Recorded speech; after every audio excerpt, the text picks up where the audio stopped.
All right, guys, welcome back to the channel. Welcome back to the stream. Welcome. If you are new here, thank you guys so much for joining me today and for waiting patiently, as always, for the intro to finish up. Guys, hit that like button.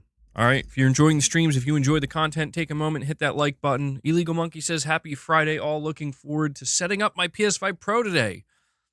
He did it. He did it. Illegal Monkey got the PS5 Pro. Happy to hear that, man. I really do hope you enjoy that. Prince G, you think the intro's too long? I'm sorry, man. I've always kept it 5 minutes. It gives me just enough time to get everything prepped. I do have to apologize for abruptly ending the stream yesterday. Chris, it's your first time. What's this channel about? It's about gaming, bro. Gaming. Video games. We love video games. I love video games. You love video games. Boss loves video games. My whole family loves video games. More video games. Howdy ho. Oh, geez, boss. Okay. Corey, I swear, dude, the moment you type in the chat, this cat appears. That's crazy. He wasn't even in the room. That is funny.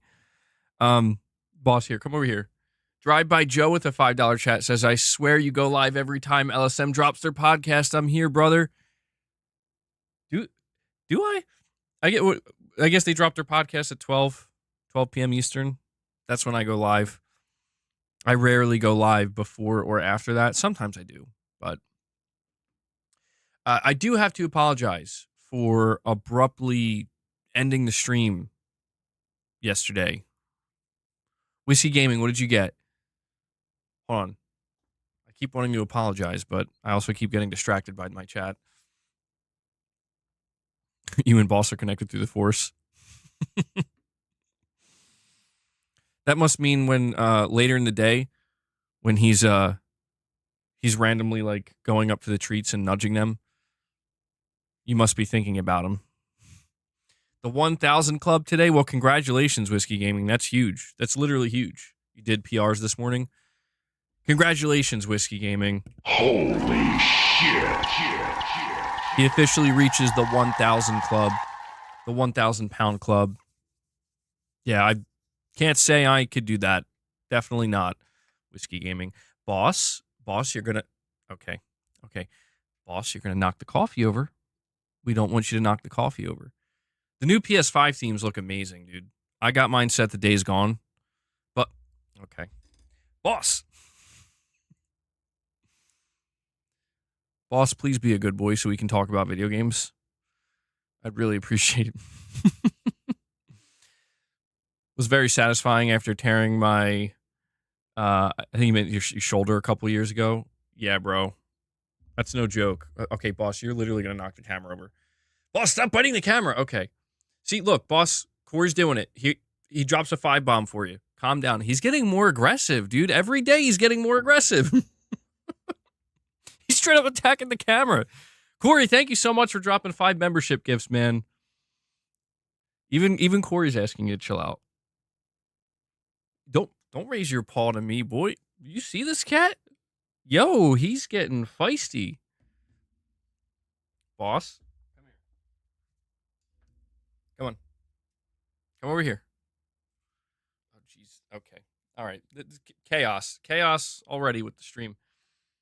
Muscle-bound cat. I have been exercising him lately. I think he is getting stronger. His test levels are raising. Oh my god, he's getting too good. He's getting good, man. I'm using this like shoestring to have him like jump up and try to catch it multiple times a day, and dude, he jumps so high. It's crazy. Like, I find myself shocked sometimes. Like, bro, how are you even able to jump that high? I, like, worry about him. Like, don't hurt yourself, dude. But, Corey, once again, thank you for the membership gifts. I do have to apologize for ending yesterday's stream so abruptly. We were in the middle of watching some amazing content. We were reacting to Steven Seagal doing his guitar solo. And unfortunately, Mrs. MBG, well, it's unfortunate for her. She needed my help. She was on the verge of passing out, not doing good, going tachycardic. There's a very specific reason for that. Mrs. MBG is on a medication that prevents that from happening.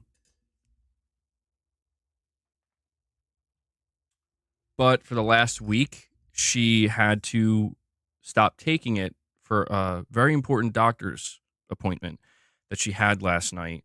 And she had to not take the medication for about a week. She's okay now. Everything's good. But yeah, she came to the door. Her heart rate was at like 150, 160 from doing nothing, just doing nothing. And so I had to, end the stream and take care of that. The good news is her appointment went well. She's back on the medication. It helps her a lot. So, yeah, just figured I owed you guys a bit of an explanation just because I don't normally end my streams that abruptly. And I don't know if anybody was like worried about anything or whatever. So, but everything's good now. Everything's good now. Give me 1 second to add these memberships. So we are going to talk about games today, guys. Who's excited to talk about video games?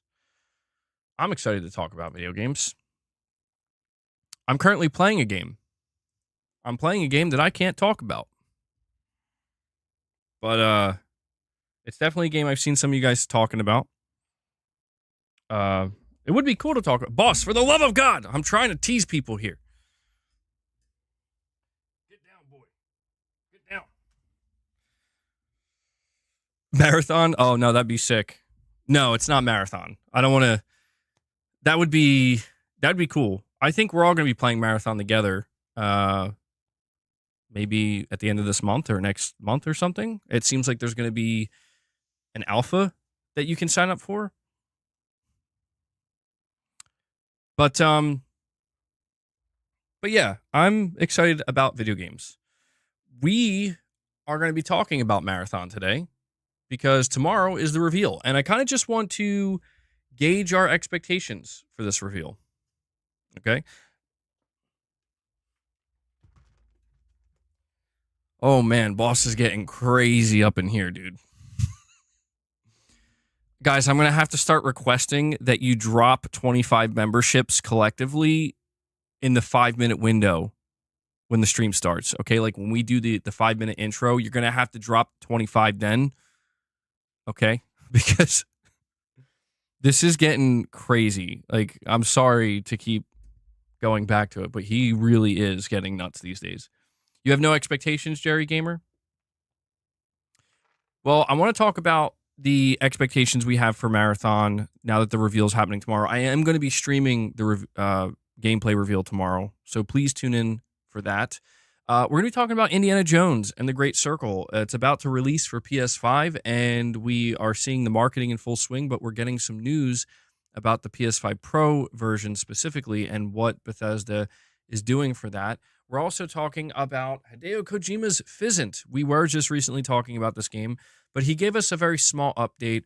And, any excuse I have to talk about Kojima Productions, Death Stranding 2, Metal Gear Solid, Physint, any of that stuff, I will take that opportunity to do so. And I'm sure we'll be talking about some other stuff as well. The art style is a huge plus. Put the cat outside. I don't think Boss would survive outside. I'm not sure. He's too domesticated, bro. Not even domesticated. He's a house cat, Yeah, I'll let him figure that out. I'll let him solve that puzzle himself. There you go. There's an early look at Indiana Jones and the Great Circle. Some of the puzzles you're going to be solving. Now I'm imagining Boss with the hat and the whip. You're glad you held off on the Xbox version. Really wanted to play Indiana on the Pro. It sounds like they're going above and beyond for the Pro version, which is great to hear. Apparently, it's going to be native 4K with ray tracing, dude. So that's I'm not sure if that's in the performance mode or not, but we'll start there. Indiana Jones and the Great Circle comes to PS5 on April 17th with PS5 Pro enhancements. This is actually on the official PlayStation 5 blog or PlayStation blog. This was written up by the senior content lead at Bethesda Softworks. See How Machine Games is showcasing core PS5 features. Indiana Jones and the Great Circle is coming to PS5 consoles next week, set between Raiders of the Lost Ark and The Last Crusade. Indiana Jones and the Great Circle is a first-person, single-player adventure that will take you all over the world, uncovering clues and solving an ancient mystery. Your journey will take you from the hallowed halls of the Vatican and the arid deserts of Egypt to the lush and sunken temples of uh, Sukhothai. I don't know if I'm saying that correctly, and the frigid peaks of the Himalayas. Indiana Jones and the Great Circle is set to launch on April 17th, up to 2 days early if you pre-order the premium edition, showcasing advanced features that leverage the console's capabilities. We're so excited to bring you Indiana Jones and the Great Circle to PlayStation players. This is what the production director said. Each platform introduces something unique to experience, and we worked hard to ensure our use of the PlayStation 5's suite of features directly benefit you and the game. We look forward to hearing your indie stories. So they highlight first off here the DualSense. Indiana Jones and the Great Circle throws you right into the action with the DualSense controller's immersion enhancing features, including haptic feedback and adaptive triggers, whether you're in combat, traversing through the environment with the help of your whip, or using tools like your camera and lighter. You'll feel every action in the palm of your hand. Additionally, the light bar is connected to the game's actions to give you visual feedback about Indy's current status. For example, when you enter combat, the LED light around the touchpad will turn yellow or pulse yellow if the NPCs are searching for you. If your health gets low, the light will pulse red until you heal up. Using a consumable to restore health like food or a bandage will turn the light green for a few seconds. Now, they also mentioned performance enhancements. The game benefits from frictionless loading, selective installation that prioritizes your system language. Other languages can be installed separately, and SSD optimization, ensuring a seamless experience with faster streaming and loading. The Great Circle also takes advantage of the PS5's advanced CPU and GPU capabilities to achieve a stable 60 FPS with high quality resolution, visual and audio immersion. Indiana Jones and the Great Circle makes extensive use of PS5's ray tracing capabilities, both on the base model and the PS5 Pro console. The global illumination system allows for greater detail and quality, as well as more realistic and dynamic lighting throughout the world. Audio immersion is enhanced by 3D audio and HD rumble during cinematic scenes and gameplay, letting you feel like you're right in the scene as Indy himself. Hold on. For some reason, it's like glitching out on me. Okay, there we go. Community game help. Need a little help progressing in the game? Who better to lend a hand than your fellow players? Indiana Jones and the Great Circle supports community game help on PS5, allowing you to access tips from other players on specific game actions. Activities have been set up for all objectives in the game, including sub-steps in each mission, so you'll never feel like you're alone on your adventure. That's actually really interesting that they're doing that. I don't see many games announcing that for PS5. And then finally, here, the PS5 Pro enhancements make your journey around the world even more striking with Indiana Jones and the Great Circle on PS5 Pro. The optimized console performance on the PS5 Pro ensures you achieve higher and more consistent frame rates, making every moment of your adventure unforgettable. Experience next level realism and image clarity with native 4K resolution and advanced ray tracing. Playing Indiana Jones and the Great Circle at native 4K resolution really is the best way to appreciate the level of detail the team at Machine Games has poured into every corner of the world. You could spend hours just walking around the different environments, admiring every little thing, from each artifact in Marshall College's impressive collection to the verdant beauty of the jungle. So there you go. That's the entire write-up on the PlayStation blog. Had to give you all the details there. We have Blake Wilson with a $10 super chat. He says, "Hey, MBG, with the news now that Mafia the Old Country is getting an update next month in May about its release, looks like no GTA 6 news until summer since Mafia is owned by the same publisher for GTA." That's a good call out, Blake. So it seems like the release date for Mafia actually leaked out. Apparently, it's launching August 8th, and that is a Take-Two Interactive game. So I I would assume that at this point, because you're saying Mafia is getting news next month in May, it's unlikely we'll hear anything from GTA 6 in May because they don't want to put those two games close together when talking about them. So maybe June. June would be, I think, the perfect time, but it could go later. It could be July. I don't think they want to talk too much about GTA 6 as they're releasing Mafia. So maybe June is the perfect time for that to happen. But yeah, that's a good call out. August 8th, apparently, for Mafia the Old Country. And I think Mafia the Old Country looks really good, actually. That's a game I'm definitely looking forward to playing. Blake, thank you so much for the super chat, man. Beast mode, what's going on, man? Hanzo, you're saying let me know when your eyes can tell the difference. Wait, what are we talking about?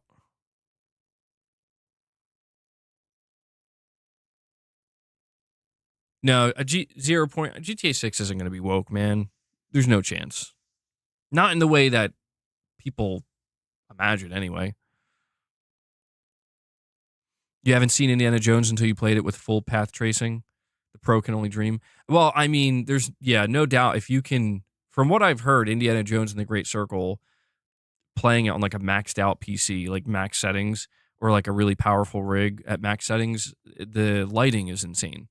But I'm still excited to see what it looks like on the Pro. I mean, it's just nice, in my opinion, that this is a game that released on Xbox in December, and they definitely didn't have to go really out of their way for this PlayStation version. Now, of course, they want it to sell, and they want to give it to the best opportunity to sell. And so I think taking advantage of the PS5 Pro is a good thing, to do. That can help that. I mean, I'm excited to see how this game looks because it's a good looking game.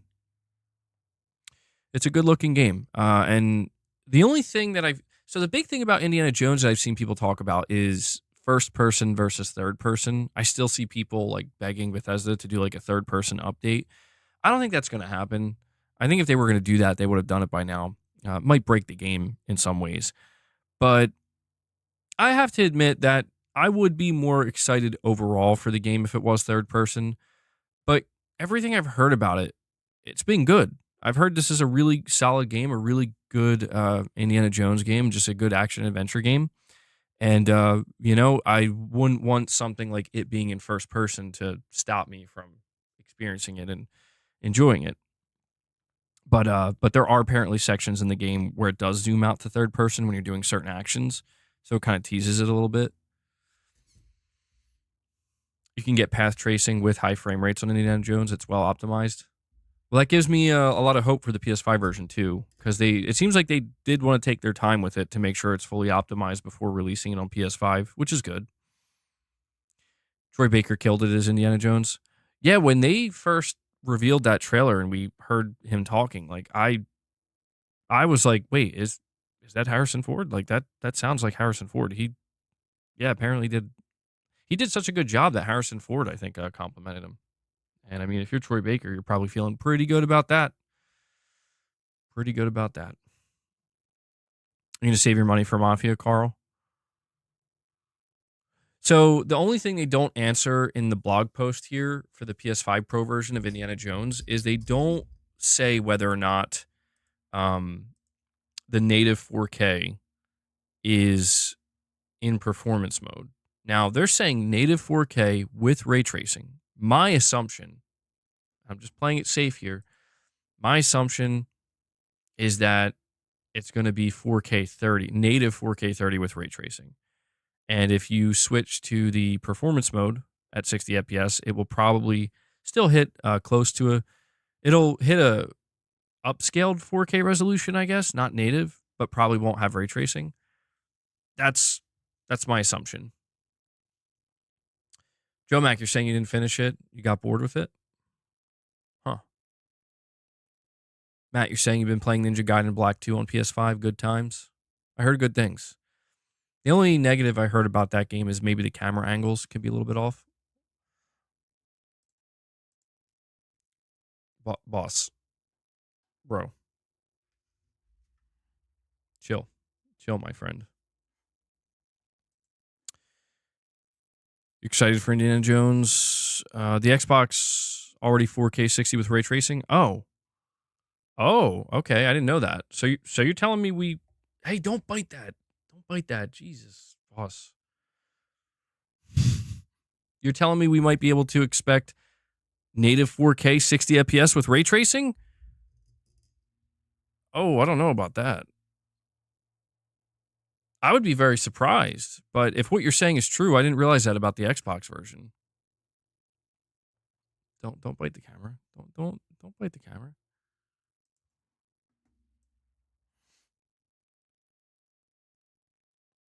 Saying the Xbox Series X won't look anything like the PS5 Pro.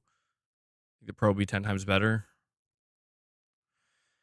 MBG, rank your hype levels for these 4 games in order. MGS Delta, Death Stranding 2, Ghost of Yotei, GTA 6. Number 1, GTA 6. Number 2, Metal Gear Solid Delta. Number 3, I'm going to have to say number 3 is Death Stranding 2 right now after that trailer. And then number 4, Ghost of Yotei. But don't make any mistake. Those are some very high hype levels, even at number 4. Even at number 4. Wes, you agree with the whole list? Maintain your hunger, boy. Go hunt for deer, boy.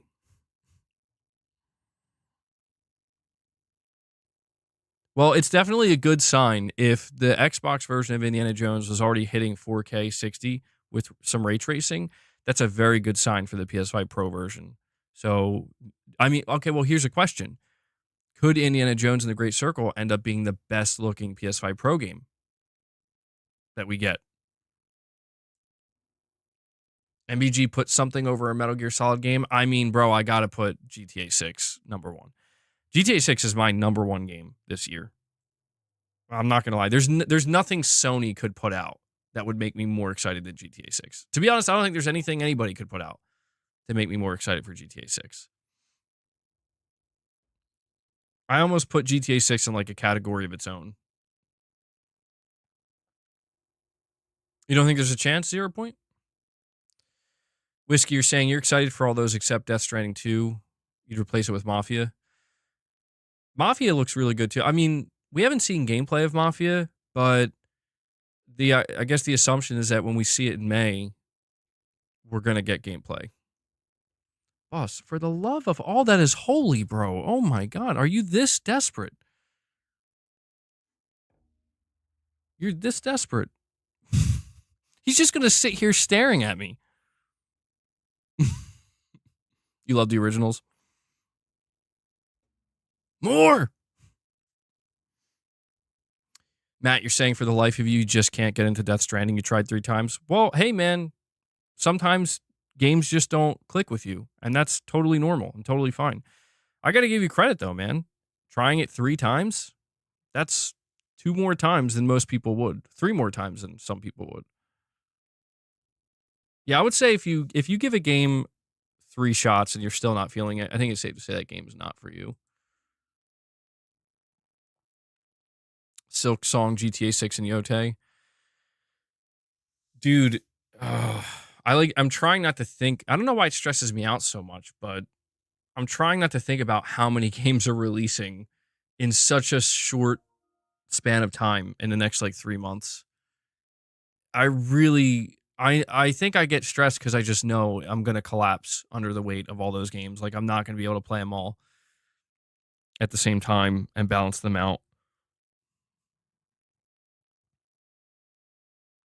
You may not care about the packages this time around in Death Stranding 2. Ray, I don't know, man. Click the bell notification icon again, and I think there's another setting that you can click where it asks you if you want all notifications or like some. We have Zombie Dragon, a member for 23 months. Thank you for that, buddy, who says, what about a new Metal Gear made by Kojima? Would that not get you more excited than GTA 6? Okay. That, I would say, would put it on equal ground. If Kojima's like, I'm back, and I'm making Metal Gear Solid 6. Oof. MBG, you're pushing yourself to buy everything, even if it's crap? No. I'm not going to buy games I'm not excited to play. I mean, I do try to give games a chance sometimes. Venino, with a $2 chat, says, MBG, been playing The Last of Us 2 PC. Now I understand you. Oh, Venino, is it your first time? First time? Boss, you're my way, dude. I'm assuming that's what you meant by that, Venino. Yeah. Yeah, I mean, if you haven't played it before and you're just experiencing it now you get it. Benino says, yes. Yeah, bro. I'm curious, how far are you? How far are you in the game? I'm not going to say anything more than that because I don't want to spoil anything. Okay, you think id Tech is the best engine in gaming? We have Easy E here, or sorry, Easy Tone, not Easy E. I'm sorry, Easy Tone. I don't know why I said Easy E. He says Marathon doing a reveal event on a Saturday. It's a bold strategy, Cotton. Let's see if it pays off for them. I assume you'll react. Yes, I'll be doing a bonus stream tomorrow. I never do streams on Saturdays, so I actually have a valid excuse this time. I'm actually very excited for it. I can't lie. I might end up being severely disappointed and let down and be like, okay. Easy E, his inner MB gangsta surfacing. You're like 9 hours in. Oh, okay, Venino. Yeah, it gets crazy, man. I mean, try to enjoy it, but very painful experience.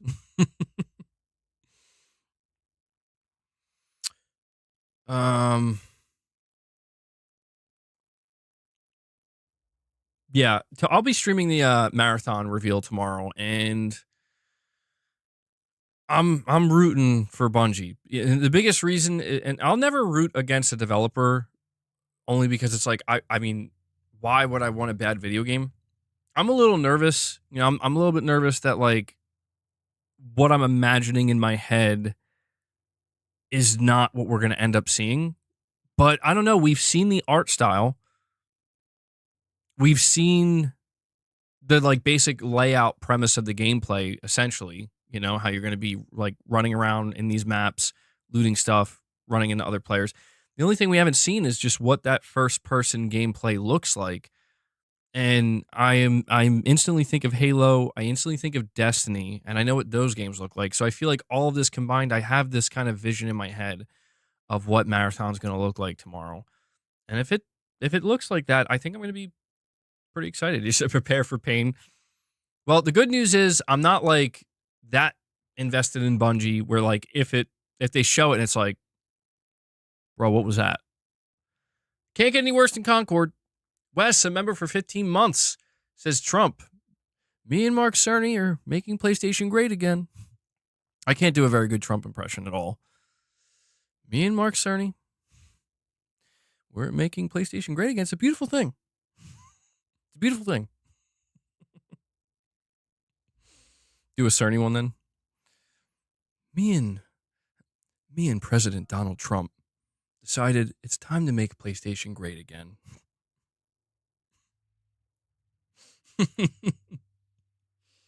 I feel like I do a slightly better Mark Cerny impression than a Trump impression. There are some people out there, they could do a Trump impression spot on, dude. They do it so good. I'm like, holy crap. I'm not one of them. Lux, you're saying DOA if not free to play? I don't believe that. It might be. Well, here's the good news, right?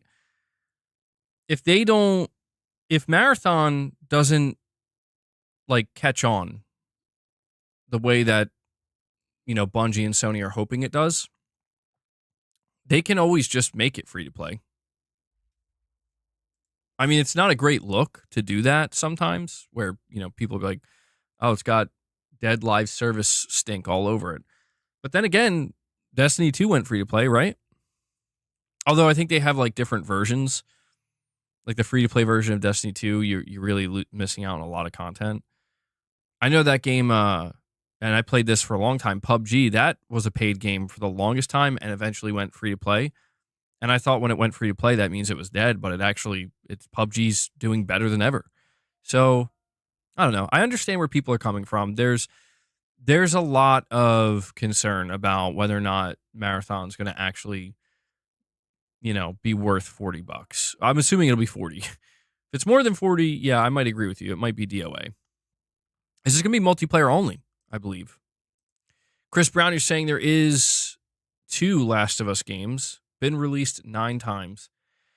Yeah, I mean, we talked about this in yesterday's stream, and I'll be honest, man, like, I understand, like, I'm not saying there's anything wrong with people's reactions, but I mean, come on, like, I'm hesitant to even say anything because I think it's just going to be used against me.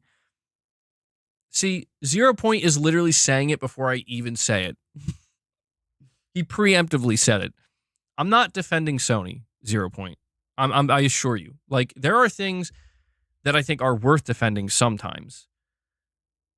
This is one of those things where it's not a matter of being defensive as much as it's a matter of people, I think, are being a little bit hyperbolic in their, not reactions, but some of the things they're saying, where it's like, guys, it's literally just it's literally just taking part 1 and part 2 and releasing them digitally for $100 if you just want to buy it. Like, the mistake that I think Sony made here, but they had to do this because they wanted to release it physically. The mistake that Sony made is they announced it and like they marketed it. Oh, is it $110? Okay. They marketed it. And that to me is the mistake, where it's like publishers do this all the time. If you go on the PlayStation Store, you can find games bundled together for many different series in more, expensive collections or whatever. This is done all the time. The difference is it's not ever really announced. They just do it and then they just release it. I feel like the mistake that Sony made is they decided this was going to be a marketing beat. Like, we're going to post about it. We're going to have a blog post about it. We're going to we're going to treat it like we're releasing something new. And again, I think that they felt like they had to do that because they're doing a physical collector's edition. But yeah, man, there's no denying that Sony has reached this point of oversaturation with The Last of Us where this has got to be it, right? Like, this has got to be it for a long time, right? I just don't like when people basically ignore certain realities in favor of, I just want to stay angry. It's like, that's fine. Like, you can hate Naughty Dog. You can dislike Naughty Dog. You can despise Naughty Dog. I don't care. The only thing I do care about is, like, come on, guys. Like, you can't pretend like they didn't just announce a brand new video game.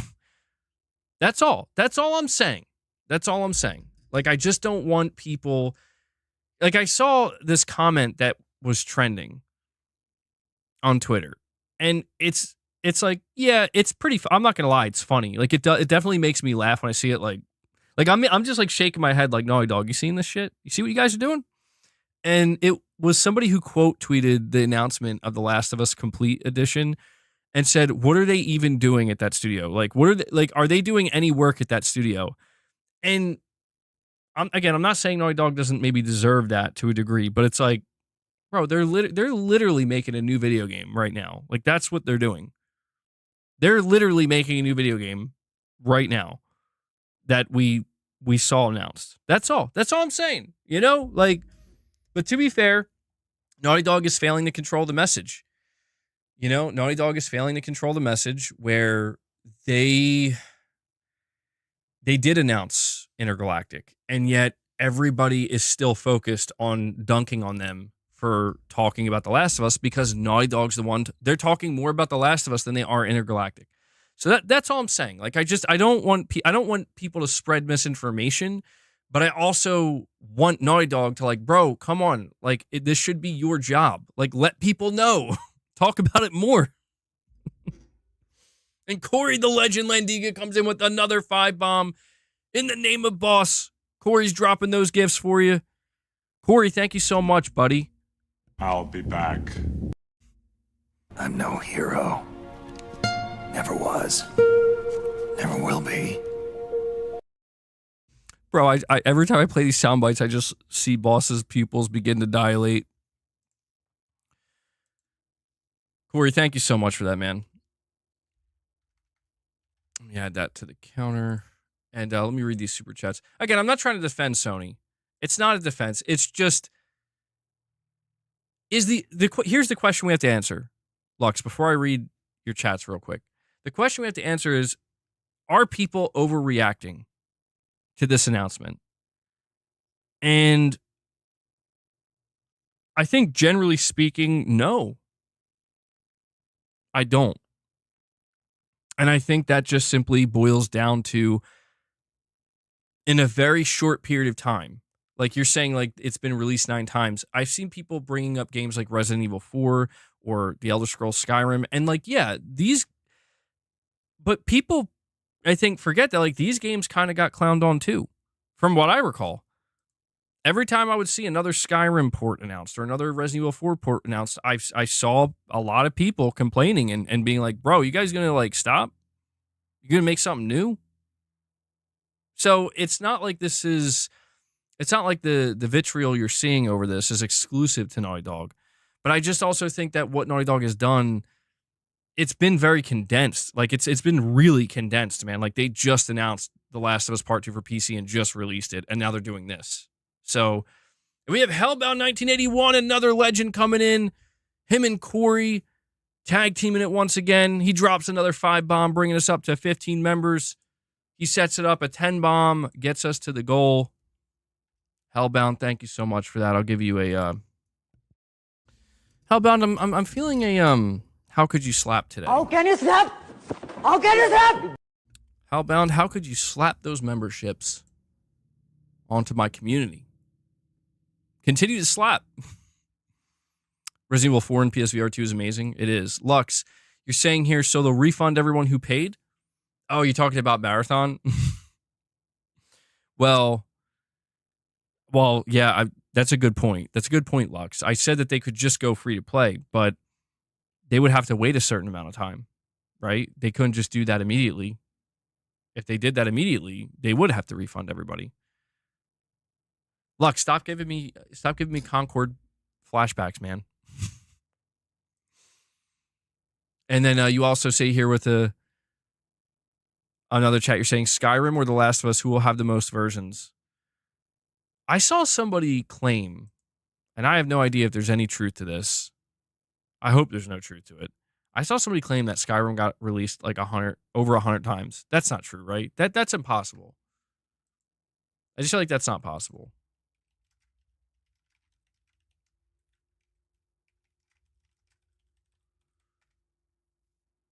Okay, so this was 2 years ago. It says Skyrim has officially been released 15 times on 10 different consoles so far.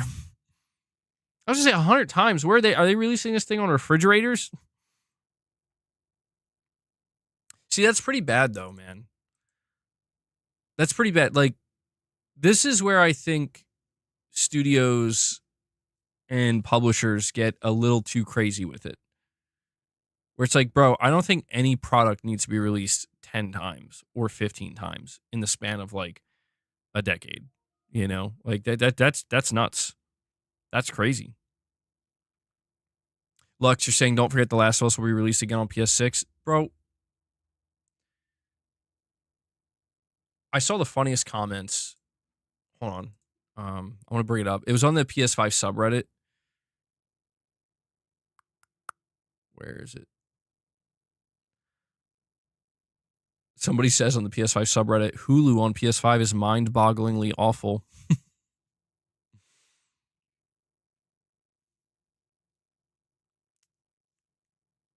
Tell me how Sony, I'm sorry, on the PlayStation blog, Sony gave a PlayStation blog to announce that Lego Horizon Adventure soundtrack launches on streaming platforms today. What? There's a whole blog post written about this. It's long as hell. 0 comments. Oh, wait, no, hold on. We got 4 comments. Top comment. On the official PlayStation blog, sorry, but I have to tell you guys, you ruined it. It has only 24 trophies. The other Lego games have 50 to 70 trophies and no DLC trophies. So sad. And now there's just another guy fighting with him saying, you probably don't even play the game. And that's it. Those are the only comments. I'm sorry. I just think that's weird. Like, who's asking for the soundtrack? Yo, when I hit my my weights today, bro, I'm gonna be booting up that Lego Horizon soundtrack. You know what I'm saying? Get my pump going. Lux, you're saying here, don't forget The Last of Us will be released on PS6. And sorry, I got very distracted, Lux. I wanted to read this to you. Now I can't find it. Here we go. So on the PS5 subreddit, The Last of Us Complete Edition now available on PS5, physical collector's edition coming July. I'm going to read some of the replies. Real ones will wait for the complete remaster on PS6. Somebody below that says, F that, I'm going to experience it the way Naughty Dog intended. PlayStation 10 in 2050.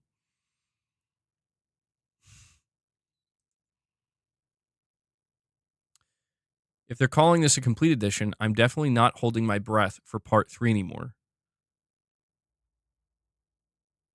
Part 3 will happen and they'll find a way to repackage that one too. The cow's udders aren't dry yet, so they won't stop milking it. Jesus, the way people describe this. So they're really not making Part 3. Would be weird to call it complete out of everything they could have named if they knew Part 3 was coming. This is just satire at this point. See, this is kind of like the argument, right? Like somebody says this is satire at this point. Somebody below that says it's literally just a bundle. Somebody else says it's just a bundle. Why is everyone so mad? Games have been doing this since the dawn of time. And I like, this is one of those situations where I'm on both sides of the fence. And I know people hate that. Like, I hate being a fence sitter myself, but it's just like, I can see both sides. Like, on one side, it's like, this just looks clownish. On the other side, it's like, but is it a big deal? No. How does this affect anybody? It doesn't. It doesn't affect anybody in any way. It doesn't even affect Naughty Dog. Naughty Dog isn't even doing any work here. They're just literally putting them together. Lux is saying, imagine the soundtrack sells more than the game. Oh, God. I really think Sony thought they were cooking with Lego Horizon, man. I'll be honest. I think they thought that they were cooking. And it's no offense to Lego Horizon. I did play it. But no. No. I don't think, I'm telling you, man, I just don't think Horizon has that broader appeal that Sony thinks it has. I think Sony believes that Horizon can be like the IP that is everywhere, and like it can reach all different generations, and everybody's going to be on board with it. And I'm like, I think it'll do fine on PlayStation. Like, you make a Horizon 3, I think that game's going to do really well. But this idea I think that like Astrobot is the thing that I think can do that over time. I don't know that Horizon can be that though. Although I can understand why Sony views Horizon that way, because Horizon does kind of have that vibe of like, you know, anybody can kind of engage with it, right? I think Horizon is mid. I like Horizon. I'm curious about the multiplayer game. I think the multiplayer game will be very revealing, because with the multiplayer game, that's either going to be a game that really gets people on board, like, oh wow, this looks really good, you know, and like I want to play this, or it's going to be like people are just going to look at it and be like, are you kidding me, Sony? More Horizon? You talked about this issue last stream, Josh. Sony milks franchises until people don't care about them. Lux, you're saying they're looking at Horizon 1's numbers. Yeah, Shuhei Yoshida, I think, gave us some of the best insight into maybe how Sony is reacting to Horizon behind the scenes, because Shuhei Yoshida said in a recent interview that he was asked, what's the thing that surprised you the most? Now, what was weird is that this was like out of everything he experienced, and he's like, Horizon 2 sales. And Dragon Knight comes in dropping a 5 bomb. Dragon Knight's like, oh yeah, 5 more memberships, brother. Thank you, Dragon Knight. Thank you so much for that. What soundbite? I should get a Macho Man soundbite. Shouldn't I? Hold on. Hold on, Dragon Knight. I got you.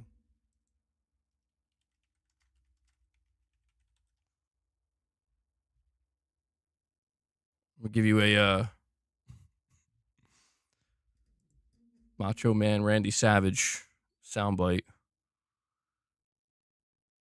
Wait, hold on. I got to ask you guys before I play the soundbite. Did I ever play the video or the audio of, it's like Macho Man Randy Savage, but just him breathing? Like, it's edited, so it's just him taking breaths. It sounds insane. Let me see if I can get that. Maybe that's what I'll give you. Okay, here we go. This is a soundbite for you, Dragon Knight, for dropping a 5 bomb.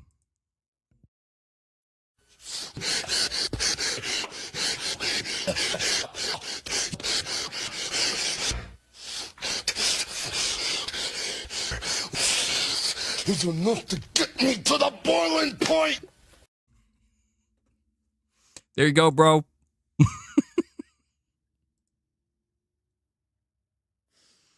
You know, I don't know what that sounds like without the video, or like, I'm not sure how that comes off without the video. And Mr. Benidorm UK comes in and drops another 5 bomb, bringing us up to 25 members, bro. We did it. We did it. Give me a, oh yeah. Well, let me see if I get a...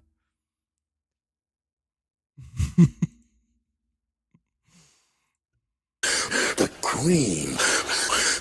And let me point. The cream. The cream. Oh. The cream. Okay, that's not...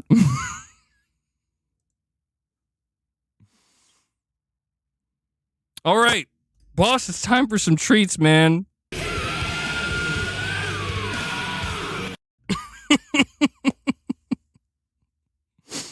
The cream.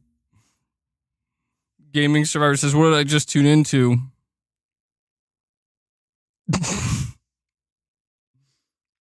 Is that going to get copyrighted? I don't even know. But boss, it's time. It's time. We did it. We hit 25 members. We need to get you some treats, man. Dragonite, I'm so sorry. I was just trying to get you a simple Randy Savage, oh yeah. And for some reason, I just got a bunch of breathing sounds and the cream. So hopefully that will suffice, Dragonite.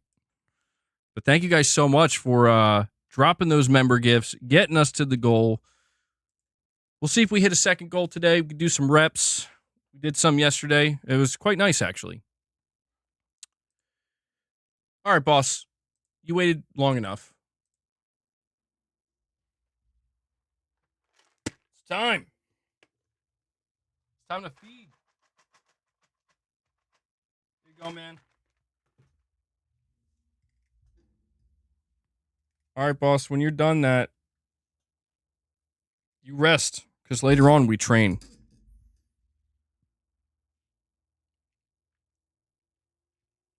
Henry 3K, a member for 23 months, says, what's cooking, MBG? The new box art for the collection is beautiful. I like it. I'll skip this collection, but I will get DGR. Days Gone Remastered. It took a second. I was like, what's DGR? It's because I've never heard it abbreviated like that. But yeah, man, I don't blame you for skipping the collection.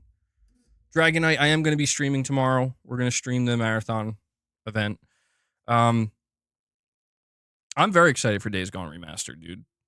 I don't know what I'm going to do, because I'm going to be playing Forza. I'm going to be playing Days Gone. I'm going to be playing Indiana Jones. How the hell am I supposed to play these 3 games? But I'm super stoked for Days Gone. I love Days Gone, man. I had such a great time with that game.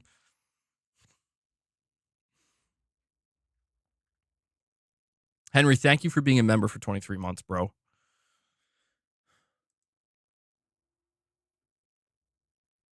Hold on, I'm trying to...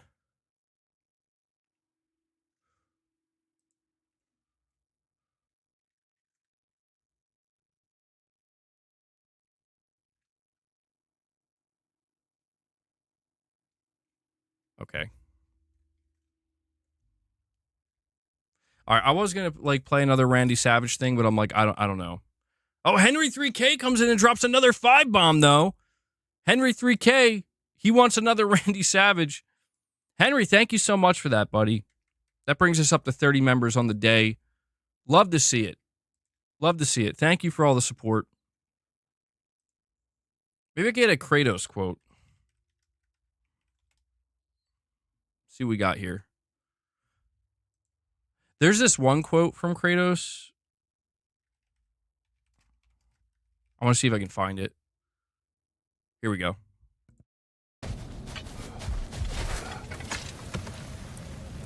Father, you know I look like you. In what way? Like, bigger. When do I get muscles like yours? When you work for them. But Baldur was really strong, and he didn't have any muscles. My strength does not come from my body, but both are honed by discipline. What's that mean? Means you've got the strength of a god no matter what, lad. But if you want the physique of one, you'd better start picking heavy things up and putting them back down. I don't know if you guys came across that little conversation between Kratos and Atreus in Ragnarok, but it's so good, dude.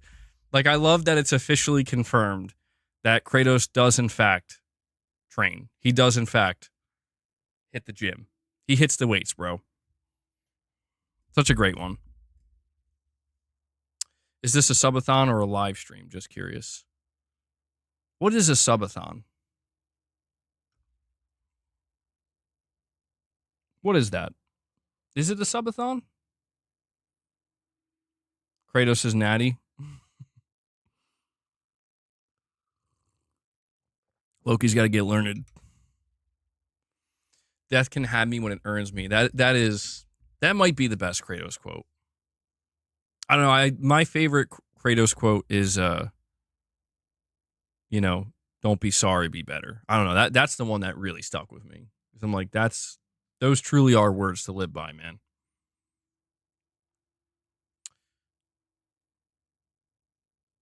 I mean, I've heard subathon before. I mean, if I just assume what it is, it's just where you get, it's a subathon. That's so. Oh, okay. Okay, yeah, I've heard this term many times. And it makes sense. So basically a subathon is where you just stream continuously for an extended period of time with the goal of gaining more subs and followers. So, okay, like just like a 12-hour stream, 24-hour stream. I mean, some people go crazy. I think do like 2 or 3 day streams at once, like 48-hour streams, 72-hour streams. I could never do that. I think people who stream that way, they have like multicam. They have a multicam set up so they can just like live their life. But yeah, I could never do that, man. The longest stream I've ever done on this channel, I think, was like 10 and a half hours or 10 hours. And I want it to die after that. So Kratos. No, Patrick Murphy, both things you said, just no. Just no, bro. All right, let's get back on track here. Let's get back to talking about games. I don't want to get stray too far away. It's too soon to be straying this far away. Lux is saying, nah, they usually just sit at the computer. Do they? See, that to me sounds like hell. Like, when I sit down for like 4 hours or longer without like moving around and doing stuff, I feel like garbage, man. I can't even imagine sitting there. Like, I can't imagine sitting in this chair right now for like 12 hours straight. You know? That sounds like torture. Maybe I should do it though. I don't know. Would it work? I don't know. If I was like, we're doing a 12-hour stream, guys. How many memberships you think I'll get? How many new subscribers you think I'll get?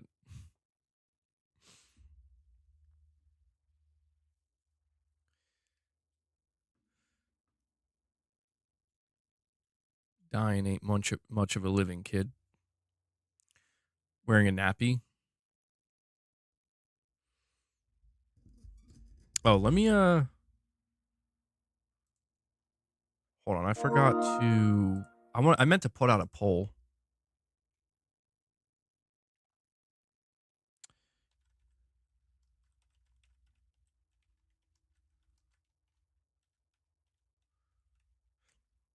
Hold on, guys. I want to put out a poll asking you guys about Marathon.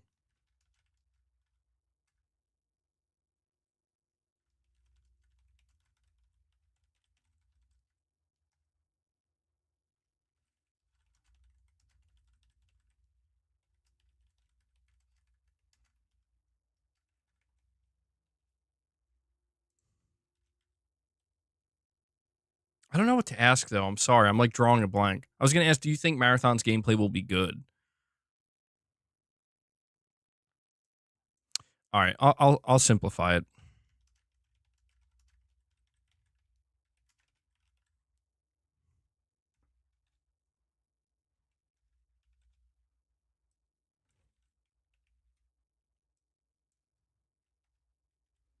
I'm gonna give you guys more options to choose from.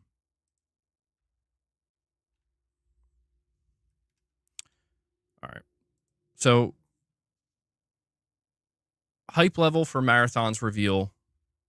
I'm just curious where you guys stand on this. I would have put 1 out of 5, but it won't let me go that low. So if your hype level's a 2 out of 5, I should have just put 4. Why would I do that? See, this is what I mean. Sometimes my brain just doesn't work. It should have just been rated out of 4. Lux, you're saying I used to watch Excusey. He'd do 20 plus hour streams. See, that can't be good for you though, man. That just can't be good for you. Sitting there for like 20 hours at a time, assuming he's just sitting for like 95% of the time. I couldn't do that, man. And I know it's like one of those, it was like, what are you really doing? You're just sitting there. But I don't know, man. Doing nothing can be torturous at times. Yeah. Yeah, you need to balance things out. Because I do spend a lot of time sitting. Like, even though I only stream for a couple hours a day, I'm always sitting doing other stuff for the channel, making videos and whatnot.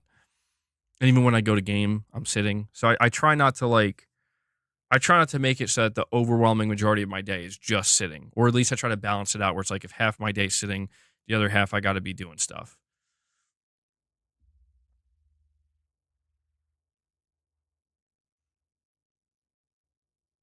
Brother, you have fostered a viewer base of people that don't like / hype PlayStation games on a PlayStation podcast. That's impressive. What do you mean, Eric the Beard? I don't know that I agree with that. I've seen people talking about their hype for Days Gone Remastered. I've seen people talking about their hype for Death Stranding 2. Oh, you're saying referring to the poll? Marathon's a bit different.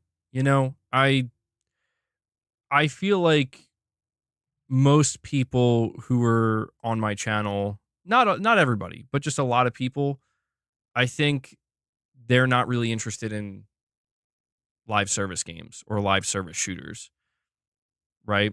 I think that if I asked this question about Death Stranding right now or Ghost of Yotei, I think the poll would look very different. It does, yeah. It's looking.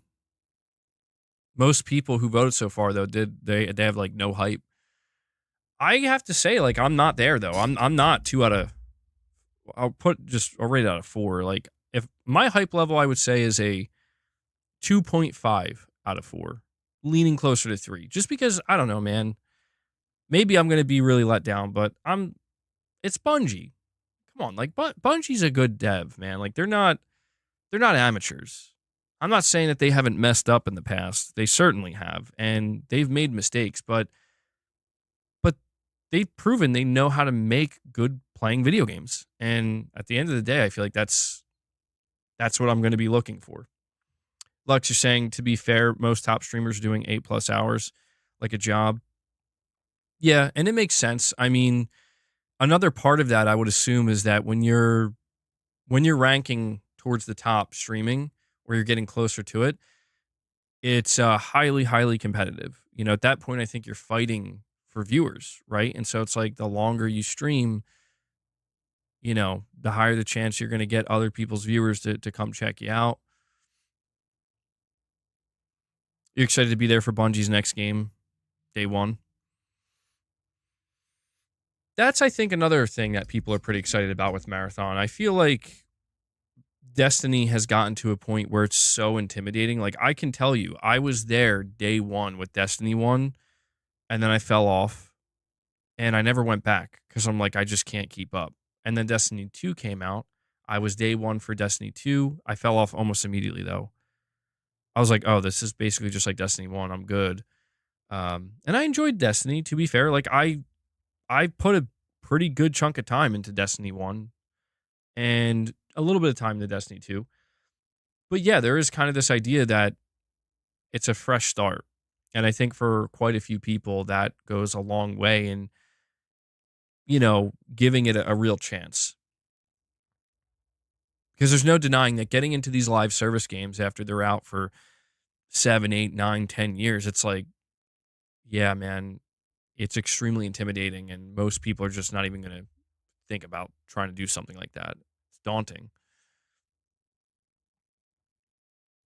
And my assumption is that a game like Marathon, they're going to want to support it for like another 10 years if it's successful. Yeah, I agree with that, Corey. It did get pretty. I think that's why I fell off. I'm just like, I reached the end game. I grinded, for a little while, and I'm like, all right, the PvP was pretty good, but not enough to sustain me.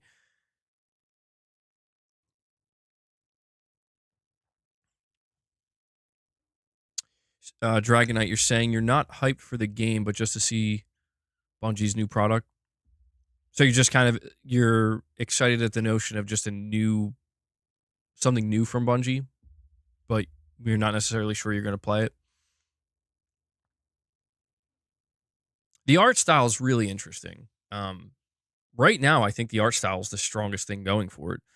They keep revealing like new runners. I think that's what they're called, and new images of the game. And yeah, I mean they have a very, very interesting and unique art style. Very different from Destiny.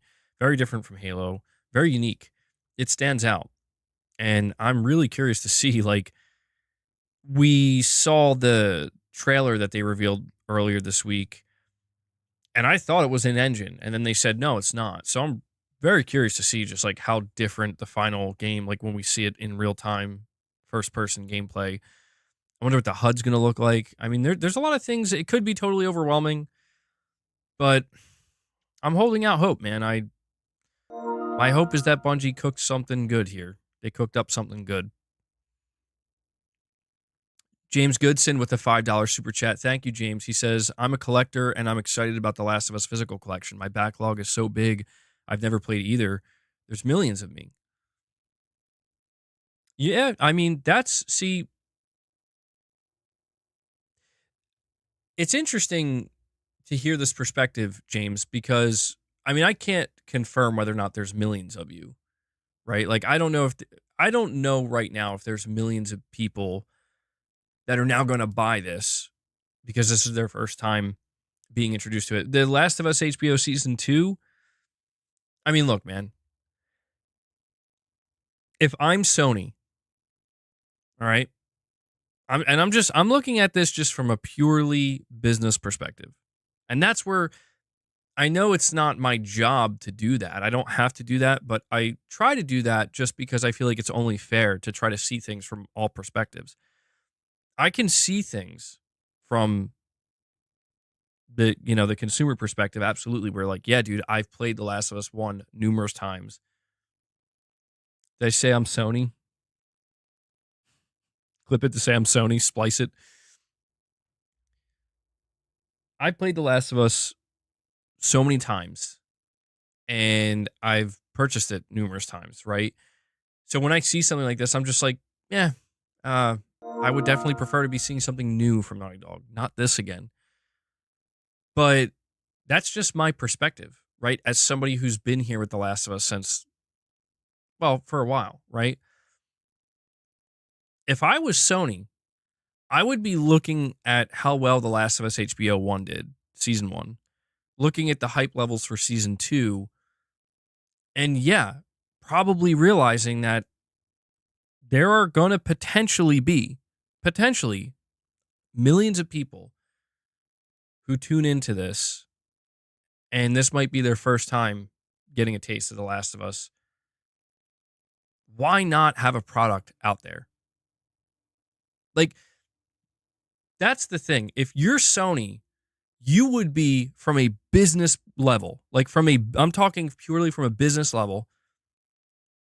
If you're an executive at Sony, you would be flat out dumb to sit there and be like, though, maybe we shouldn't release a complete version of The Last of Us because, the internet might get angry.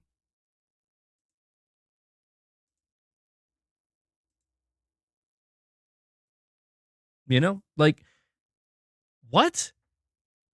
Like, from a business perspective, like, what do you mean? Like, you're about to launch the most successful show that's ever been on HBO. You're about to launch the second season. There's zero work that goes into this. Literally zero work. We're just putting the games together and putting it on the store. And just calling it the complete edition. That, I mean, again, to me, that's not a matter of defense. That's just a matter of, like, who does this hurt again? What resources going into this? None? But again, I do see it from the other perspective, where people are like, bro, we're tired of hearing about The Last of Us. Yeah, we are, because we've been here the whole time. But we have to try to understand. You don't have to understand, but I think it would be wise to try to understand that Sony's trying to appeal to a different audience right now. So while Sony's probably aware that, man, the enthusiast fans are probably going to be annoyed hearing about this again. You also have to consider, but yeah, what about the potential millions of people that this might be their first time hearing about it? Don't you want to make it easy for them to just come on in? I want to respond to this real quick before I read these super chats. You are so overly negative about everything, man. You aren't tired of that mentality? Yikes, enjoy things. Gosh. And then you say, every time I get into a stream of yours, always it's something negative. I mean, look, if you actually do watch my streams, you'll know that there's many, many, many things and many moments where I am talking, like literally the first hour of this stream.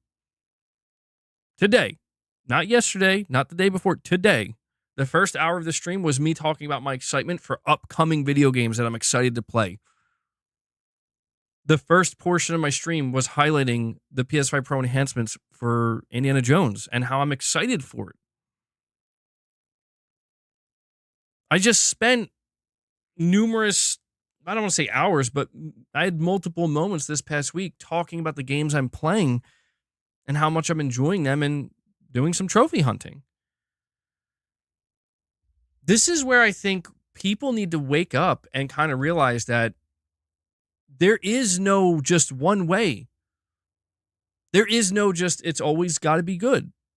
It's always got to be bad. I mean, you will find places where it is like that. Like, I assure you, if you want to find a place right now where it's just constant positivity, no matter what it is, that exists. That absolutely exists. If you want to find a place where it's just literally constant negativity, that exists as well. I'm not interested in either. I'm not interested in making our discussions focused on one or the other because that's not real and that's not interesting. That's not an accurate reflection of how people actually feel about what we call gaming, right? The reality is people have things they love, people have things they hate, people have things they like, people have things they dislike, people have a lot of things that they're completely indifferent to. And I'm no different. I'm just a person, right? I'm no different. So, you know, am I going to sit here and act like Naughty Dog just, you know, they just came into my house and smashed my PS5 with a sledgehammer and said, you know, okay, well, that wouldn't make any sense. Am I going to sit here and act like Naughty Dog just kicked down my door, took away all my games, revoked all my digital games, and said the only thing you're ever going to be able to play again, MBG, is The Last of Us 1 and 2? No. It would be funny, but no. No, I'm not going to act that way because that's not at all what's going on. They just released a package that I'm not going to purchase. And then I move on with my life and then focus on the things that I do care about. But at the same time, I take a look at it, give that little Herman Hulst look like oversaturation, bro. Naughty Dog, you're looking a little oversaturated over there. But I get it. You got your Last of Us show. So do what you got to do. I'll be waiting for that intergalactic gameplay. That's all, man. I just think people get crazy. I think people get too crazy about, not even crazy, but they just get too they run themselves into the ground too deeply, where it's like you don't have to do that. And you also don't have to keep your head in the clouds either. You can just stand on solid ground. It's fine. We also have Lux saying, if you couldn't stick with D1 or D2, why would this game be different? It will have a lot of lore and things in this too. I'm sorry, I'm reading this so weird, Lux, because for some reason I thought you were talking about Death Stranding, but you're talking about Destiny 1 and 2. You're saying to please the Uber sweats. Well, for me, the gameplay loop of Marathon is what could get its hooks in me. I say this because I like high stakes games like that. I mean, I've played so much PUBG, and I know Battle Royale is different from an extraction shooter, but the extraction shooter concept has always intrigued me. I remember when I played it in the Division 2, that's probably where I have the most experience. And yeah, dude, it's such a unique feeling that it leaves you with, where you get the high highs and the low lows. And it's just so high stakes. And just the idea that every time you go out on a run, you're at risk of losing your shit. You know, it's a coin flip, and it just adds this intensity to it. I would say the intensity you feel when playing an extraction shooter is similar to the intensity you feel when playing a battle royale, in that even though in a battle royale, when you die, you don't lose you technically lose your gear, but you just acquired that gear right there. So nothing's permanent. It's the idea that once you die, you're out of the entire game until the next game, till the next round. You got to start all over, I would say that feeling translates well to an extraction shooter where, you're out of that round, you're done, but you also, you lose your stuff. And that's the problem. The low lows. I'm really curious to see how Bungie handles that. And compared to Destiny 1 and 2, Destiny 1 and 2, the reason why I fell off of it is because I just kind of, I'll be honest, man, I was just kind of not that intrigued at the follow-up expansions of like, and here's where the story's going. They kind of lost me. By the time I was done with Destiny 1, I was just playing the multiplayer. Or PvP. And I didn't really want to do missions and grind like weapons and stuff and loot. I don't know why. I got kind of bored of it. But the PvP kept me going for a little bit longer. But even the PvP in Destiny didn't feel... It just, I don't know, it didn't scratch that itch hard enough, I guess. And so I'm just really curious to see if Bungie is going to be able to maybe get its hooks in me in a way that maybe they never really have. And because I do think an extraction shooter could facilitate that for me. Just play Tarkov then, it's high stake. That's PC only though, right? Lux, see, that's the thing. If Tarkov was on PlayStation, I very likely would have played it by now already. I remember I played this one game called Vigor. I don't know if that still has support or not, but that was an extraction shooter. And the only reason I couldn't stick with that was frankly because I didn't like the gameplay mechanics as much. Like the shooting didn't feel that great. Flex the 3060. Maybe one day I could try Escape from Tarkov. But see, that's the thing. I do kind of also feel too intimidated at this point with a game like Escape from Tarkov, where it's like, I feel like, yeah, now all that's left for that game are sweats. And I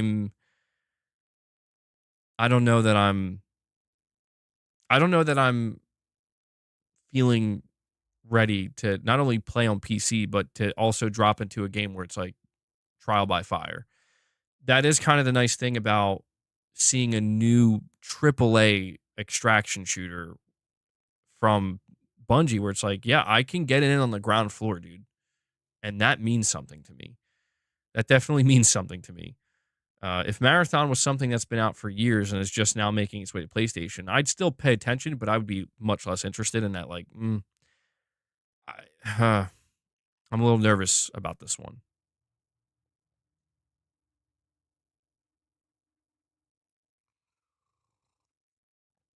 Marathon is the first AAA extraction shooter on console. That's why it might work for Bungie. Some untapped player base. There are some extraction shooters on console, but nothing really has taken off. That one game.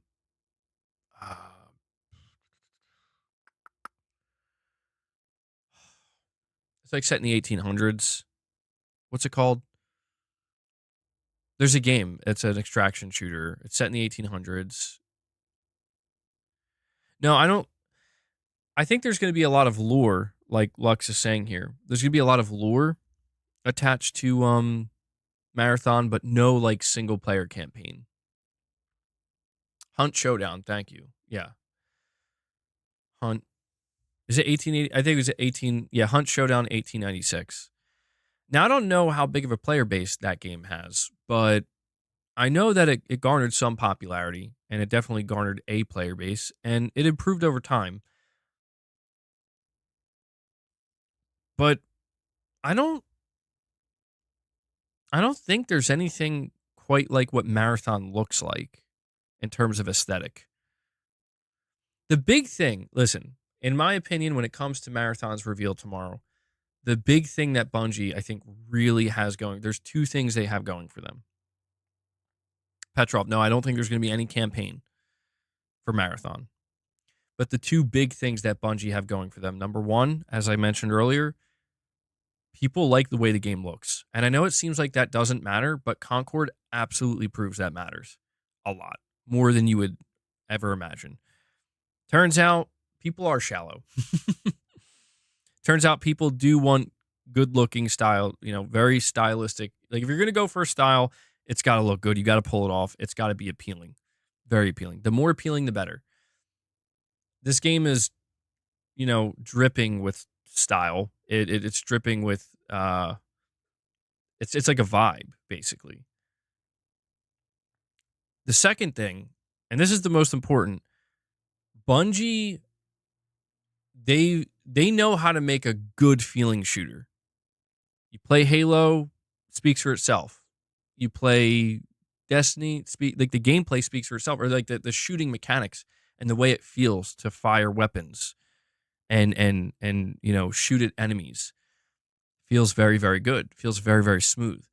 So they're some of the best in the business when it comes to shooting, creating a really good feeling shooter, first person shooter. If they can just nail all the other important areas of like, the pacing of it, map design, how they handle the loot, how they handle, character customization, how deep that goes. There's many, many facets that they're going to need to nail in order for this to actually take off or just be successful in general. But those are the two big things that I think right off the bat are working for Bungie that, I think compared to most other developers, you would be a little bit more concerned about their approach to a extraction-based shooter. Bungie said they're making a PvP extraction shooter and people still ask about campaign. Well, I think it's just because a lot of people aren't even familiar with Marathon or haven't really been paying much attention. And to be fair, like, this will be, I think, the first time Bungie's not doing some kind of, I don't want to use the term like single player because Destiny was always positioned as co-op, but like it's just some kind of like single player / co-op experience that's story driven. Like this is, my understanding is when you go to buy Marathon, assuming it's not free to play, you buy Marathon for $40. Your options are, solo or trios, and that's it. And when you go in solo, you're immediately dropping into a map where you're against other players. And, there will be PvE, but maybe they will have options. Maybe they'll have options where you can like drop into a map and there, you can toggle off like you don't want to fight real players. It's just going to be the environment or something, or just PvE, which would be interesting, but that's my expectation. Exactly. Yeah. I mean, when people think of single player Bungie, most of the time they immediately think of Halo. Marathon will be $60. I think that's a mistake, man. I hope not. They got to stick with that $40 price point. If they go above $40, I don't care how good this game is. I think it's not going to facilitate the best possible chance of it being a successful live service. Now, granted, they are releasing on Xbox as well, so maybe that will invigorate them and make them a little bit more confident in feeling like we can price it higher. Lux, you're saying, nah, it's going to need the PvP if it's extraction. Yeah, I feel like if they were to do like you could toggle on or off the PvP, that I assume would require a lot more development time to where like the game knows if you toggle PvP off, they would have to, I think, very likely completely rework the entire map, enemy placement, how many enemies are there, what type of enemies.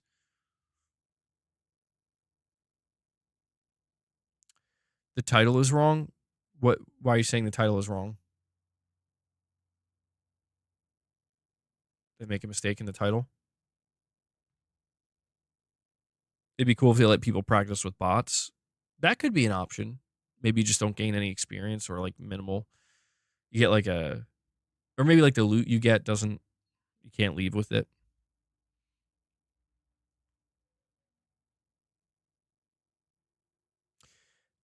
I mean, look, an extraction shooter on this scale is going to be a hard sell. So I imagine there's going to be certain. I'm curious to see how hardcore Bungie's going to get with this.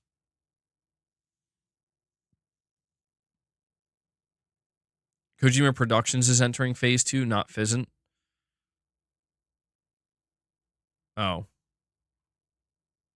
Well, I mean, I guess isn't that kind of the same thing though? If Physint is part of phase 2,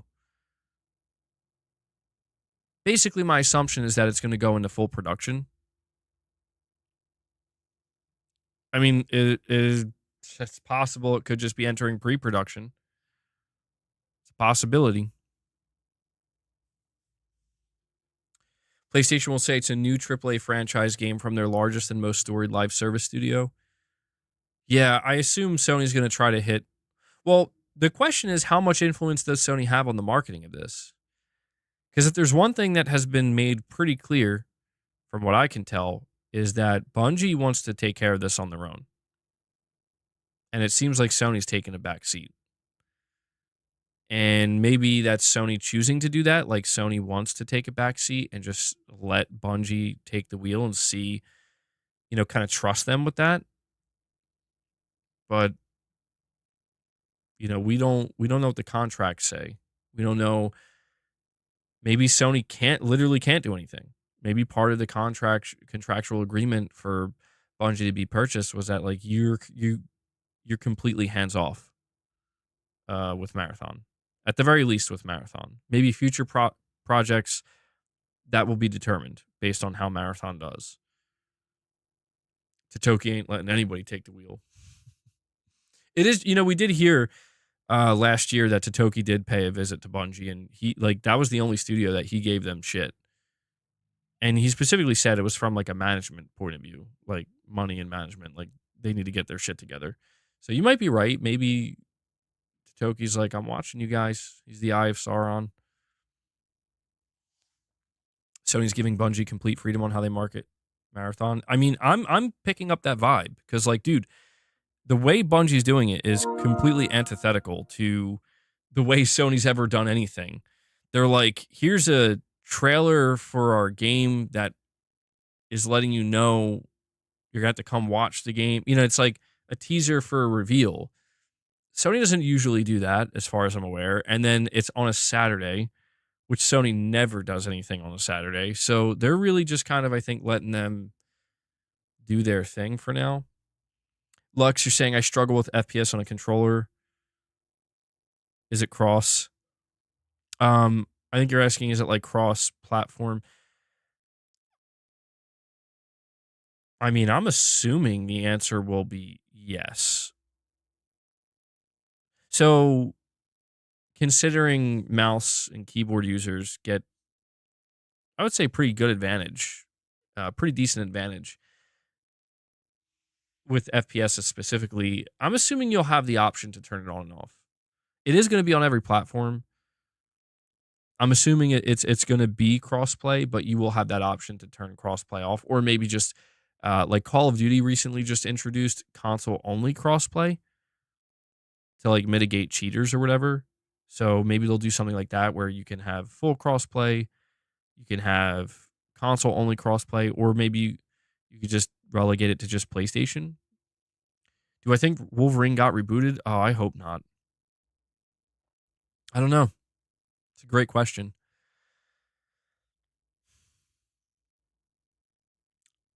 I would assume if Wolverine got rebooted, like completely rebooted, something would have leaked.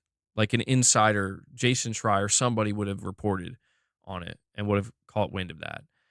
We do know that directors got switched up like a year ago or something like that. But yeah, I mean, that's Jack. Yeah. You're saying directors changed. You'd say yes, Wolverine has been rebooted. Maybe if not rebooted, reworked, rearranged, potentially.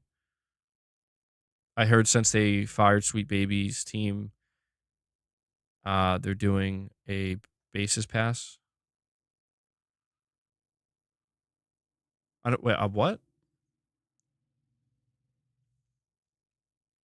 I mean, I would love to get some insight into what happened. Something clearly happened. I mean, we know the Insomniac hack happened. We know that happened.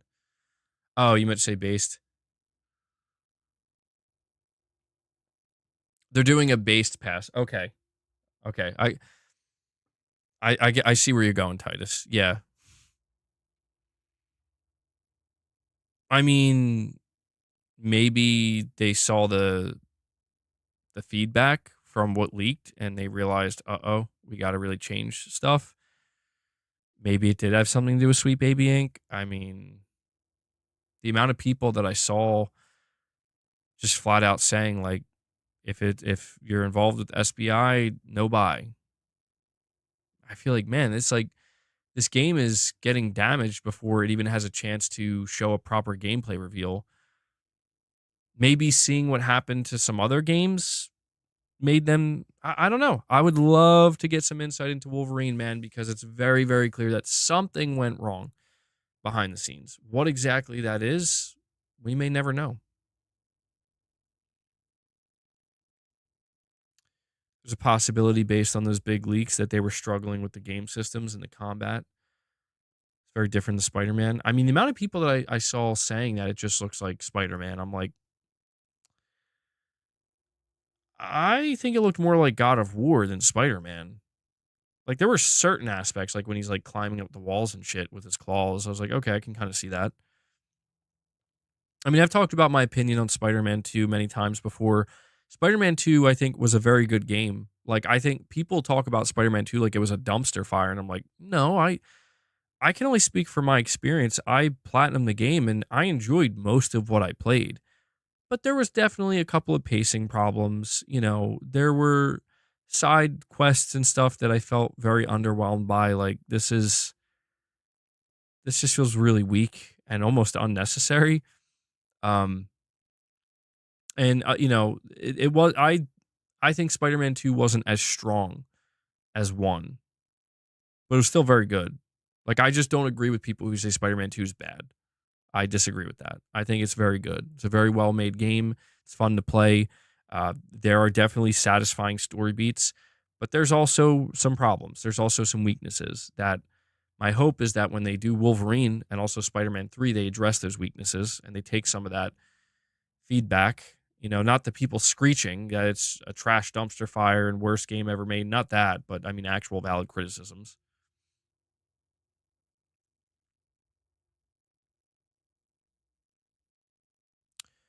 Spider-Man 2 had more but was less focused. That would be a good way to put it. Yeah.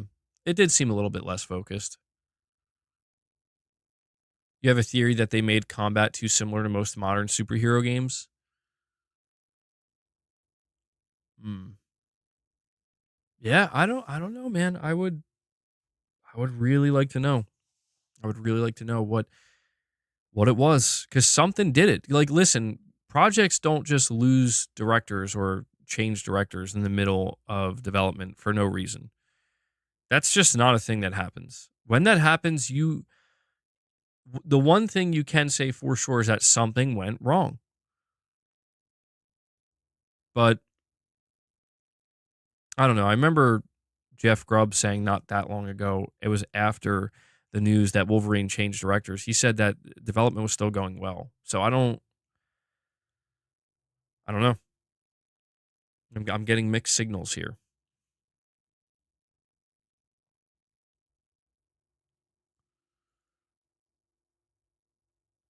Yeah, I think one of the directors on Wolverine ended up going to Crystal Dynamics. Or I think he used to work at Crystal Dynamics. Maybe he went back to Crystal. James, you're saying keyboard and mouse advantage is a myth? Are you sure?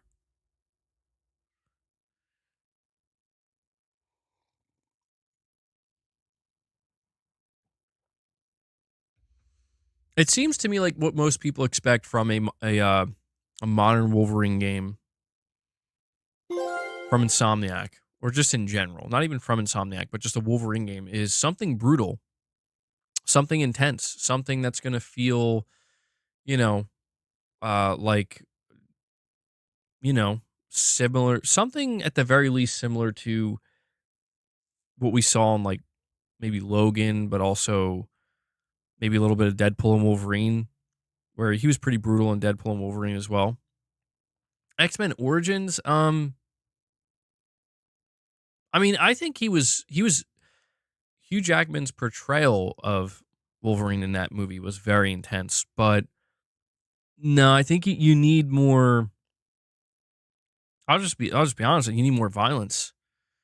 You know, like you need more violence. You need to be able to really do some serious damage. Or if you're talking, so you're talking about the game. My bad. Yeah, I for a moment I forgot that. Yeah, there you go. That's a good example. I mean, there's a whole mechanic in that game where you jump.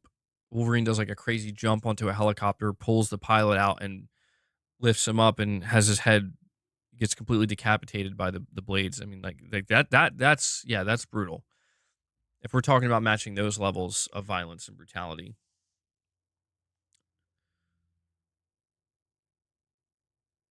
I I do wonder if maybe there was something going wrong with that aspect of it. Like maybe something went really wrong where they just kind of made Wolverine kind of a bitch, you know? And somebody's like, whoa. We need uncut Punisher levels. I mean, I don't want violence just for violence sake, but like, you know, you look at a game like The Last of Us Part 2 and you look at how realistic that is in terms of the gore factor and the the damage that the violence that is occurring is doing to people. And that's with like firearms and stuff. I mean, Wolverine's like, yeah, dude, he's up there, he's in people's faces, slicing their faces off, like I would expect it to be a very brutal game, and if it's not, I think that would be problematic. It's got to be M rated. It's got to be dark. Doesn't have to be like, you know, the most extreme game ever made. I don't think it has to be. Yeah, I don't think it has to reach Last of Us 2 levels, because you could make that argument that Last of Us 2 is like kind of nuts, dude. Like it's actually quite shocking. If developers at Naughty Dog don't want to work on any more Last of Us, I think we know why, because they got to like make that shit. Every day you got to go in the office and like, okay, I need to design a third of somebody's head getting blown off and in the most extreme photorealistic detail. It's like, yeah, I could see how you would not want to do that. But hey, maybe some of those devs should go work at Naughty Dog and get some of that going for Wolverine. How much freedom do they have with the Wolverine IP? Maybe there was some conflict with Disney. You know, Deadpool and Wolverine came out, and that was like the biggest success that Disney's had with Marvel in a long time. And that portrayal of like whether you agree with it or not, the portrayal of Wolverine and Deadpool and Wolverine is considered the most successful financially by far. Um, I you know I wonder if maybe maybe that did have some kind of influence where the timing of it would kind of line up if you think about it, where that movie released made Marvel like over $1 billion. Wolverine's now one of the most relevant characters. I mean, Wolverine was always relevant, but like more than ever now. And maybe now there's a different expectation for what a Wolverine game, maybe just the expectation of what a Wolverine game should be after, post Deadpool and Wolverine. Maybe that had a big impact. It's hard to say. I don't know. It's hard to say because Disney's had, you know, they've had so many problems themselves with their own products, like not anything they're licensing, but just their own stuff. They've had so many problems due to stuff like going too woke, DEI, and all that stuff, whatever you want to call it. But just it seemingly has collapsed around them now, where it's like, yeah, this is done, dude. Like you guys took it too far. Maybe that did have some kind of far-reaching effect on Insomniac to a degree. It's hard to say.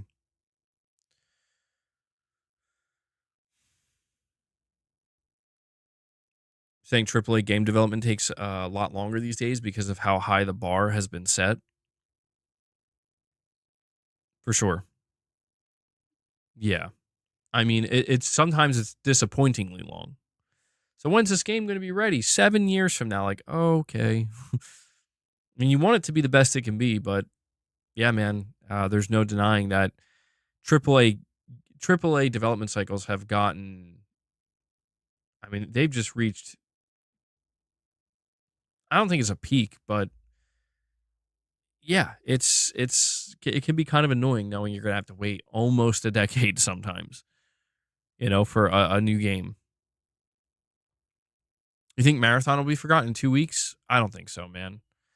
I would be surprised. Like if that happens, Sony's in so much trouble because like, bro, they paid 3.6 billion for the studio.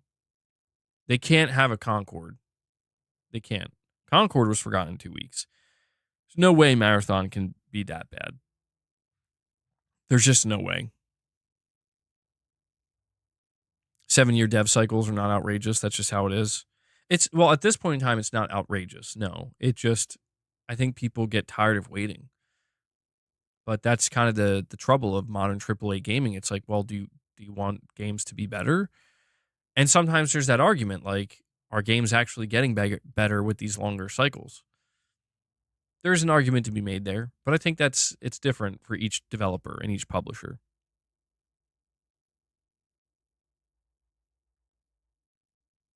A weekend reveal could be to blunt the negative news cycle they know is coming. That's an interesting take. So if you were correct about that, that would mean that Sony is anticipating people are not going to be okay with this game. They're not going to like the game. There's going to be like negativity surrounding this game. And dude, it would have to be pretty bad.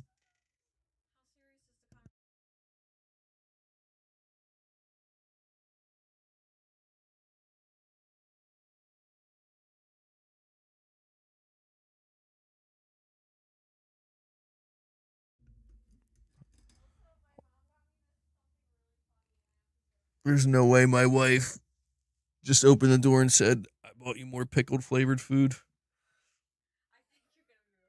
Bro. Yo, goldfish spicy dill pickle crisps. Crisps. Hold on. Hold on.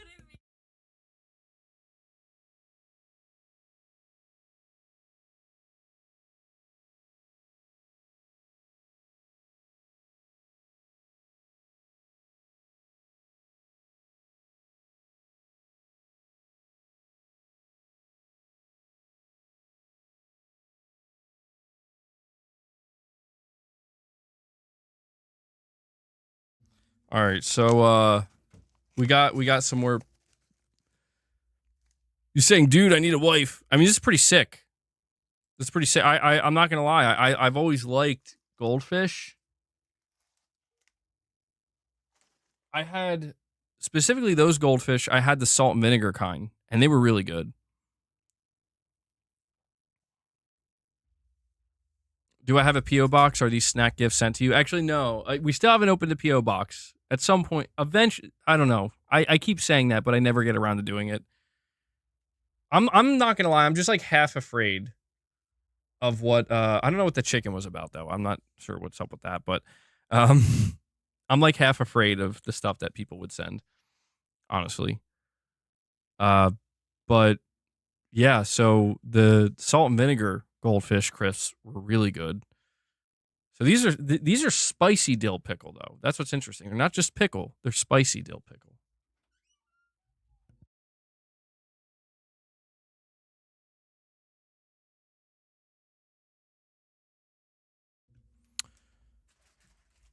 Um. Oh, Lior, I hope that's not true. That's intense. Like do a members mailbag opening. Yeah, but it could go south, you know? Cheez-Its or goldfish MBG? Oh, they're both good. I like goldfish because they are just simply more snackable. They're lighter, they're airier, and I kind of like that. But Cheez-Its definitely, I think.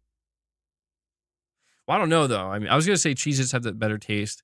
I like the Tabasco Cheez-Its; those are really good. But then you got like the pizza flavored goldfish.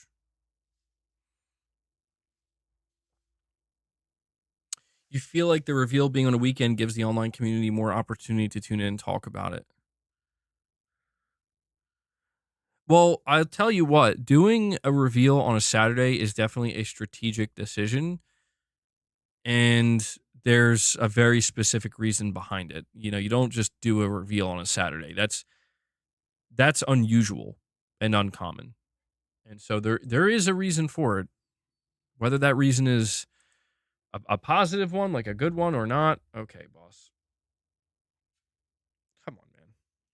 Cheez-Its with hot sauce. John B says Cheez-Its are superior. Well, guys, we are sitting at 30 members on the day, which is great. But if we want to do a okay. Sorry about that. If we want to do a goldfish crisps spicy dill pickle taste test, we'll have to hit 50 members. Instead of reps, we'll do another taste test. The last taste test we did was the Vlasic pickle balls, which were pretty good. You thought that was me screaming? What do I think about Elden Ring Night Rain taking the Fortnite approach? It's not exactly Fortnite. I'm curious. I'm curious.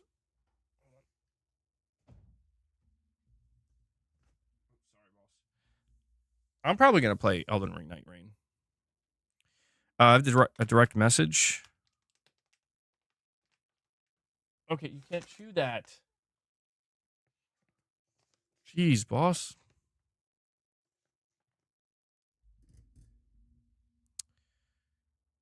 All right, hold on. Let me go check those direct donations.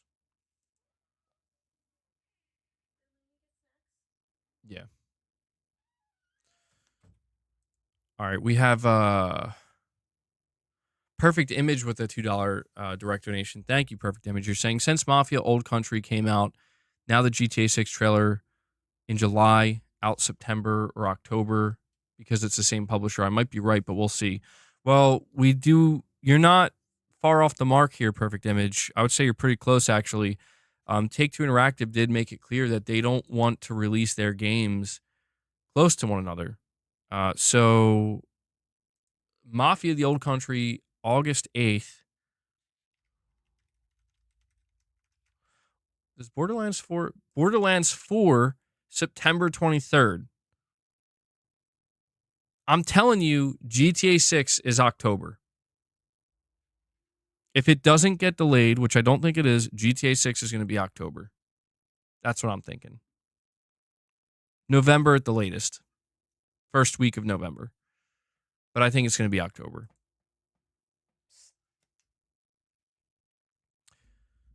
That's my guess anyway. Yeah, for sure. All right, come on. You got to get down, boss. Go, you already got your treats.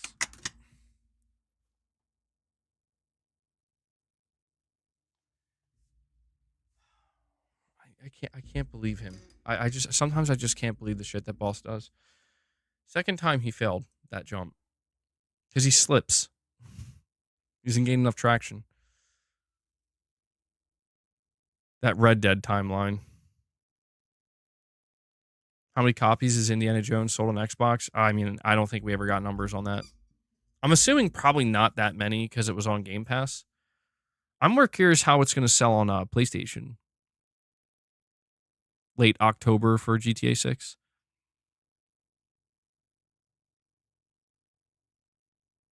It sold 6 copies. It definitely sold more than that.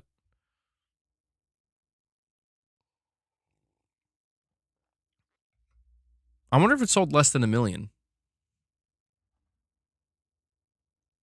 You think it's going to sell well on PlayStation? I think it is. I mean, if you look at the pre-order charts, it's up there, dude. It's up there on the pre-order charts. I don't know if the pre-order charts are like the biggest indicator, like the best indicator of how well a game's going to do, but it gives you some idea of, you know, it helps you gauge interest overall, I would say. You think GTA 6 is not going to release till October 2026? Ooh, I don't know about that. That'd be a whole year delay. I don't expect that. If GTA 6 does get delayed, I only see it being delayed to like February or March of next year. But I still don't think it's going to get delayed. I think they have a clear runway. They want to take advantage of that opportunity.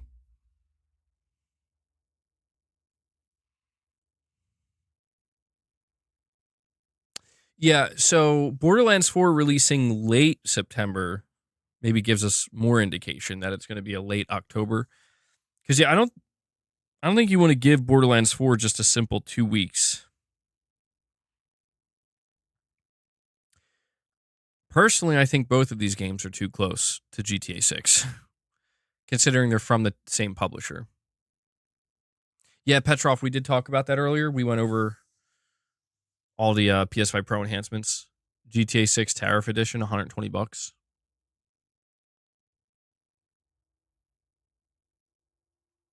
I'll buy it. I won't lie. I'll buy it.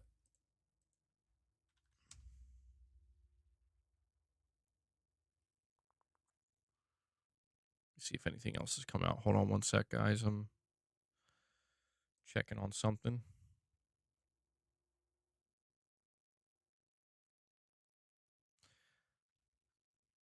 Oh, Jesus.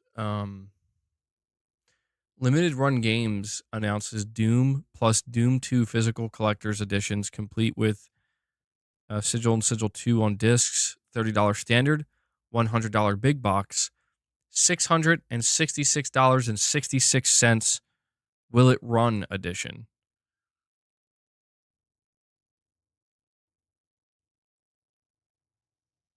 That's how much it is?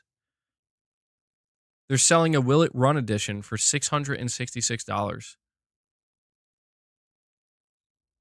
That's crazy. Who's buying that?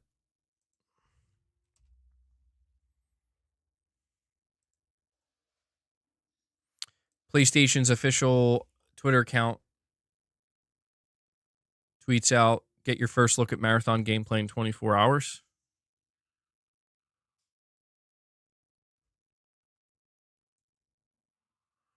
Right, no, I don't think I've ever seen that.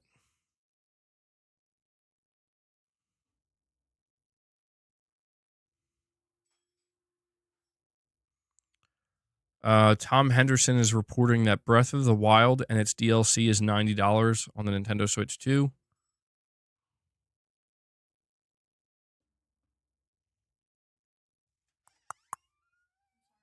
$50. Was that confirmed already? I don't know. I guess not. Okay.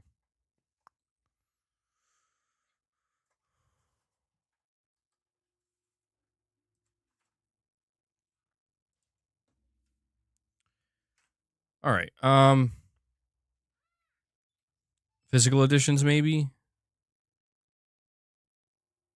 Yeah, I don't know. I did see some people saying that $90 physical Switch 2 games isn't true, but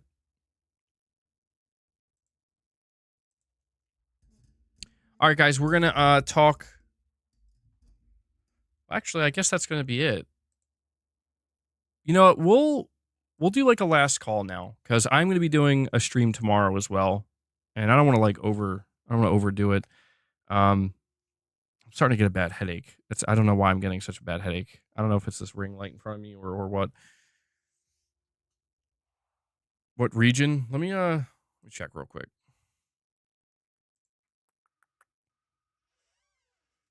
Where is Tom Henderson? Let me bring up the report.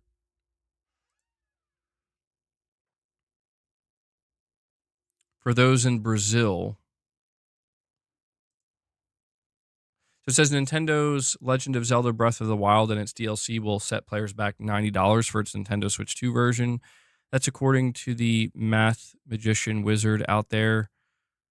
Not really, who have calculated that whichever way you try to get the game and its DLC on the Switch 2, it's going to be $90. Because Nintendo is notoriously bad for not discounting games. I first spotted these amazing calculations by Paul Tassi at Forbes, but basically $90 is the number you get no matter how you try and play the game on Switch 2. For those looking to buy the game outright, it will set you back $70 plus $20 DLC, taking you to $90. For those looking to upgrade from the original Switch version, you still have to buy the game for $60, and you need to buy the enhanced edition for an additional $10. Add on the $20 for the DLC, and you're at $90 again. Okay. All right, well, I feel like people kind of knew that, maybe. I don't know. Guys, we're going to do a last call here, though.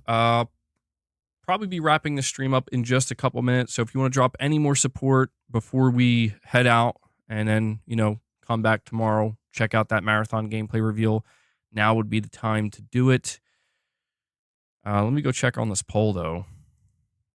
Wow. Okay, so not a ton of votes, but 217 votes, and these are the results. Most of you guys you have very low hype or almost no hype for the marathon reveal tomorrow.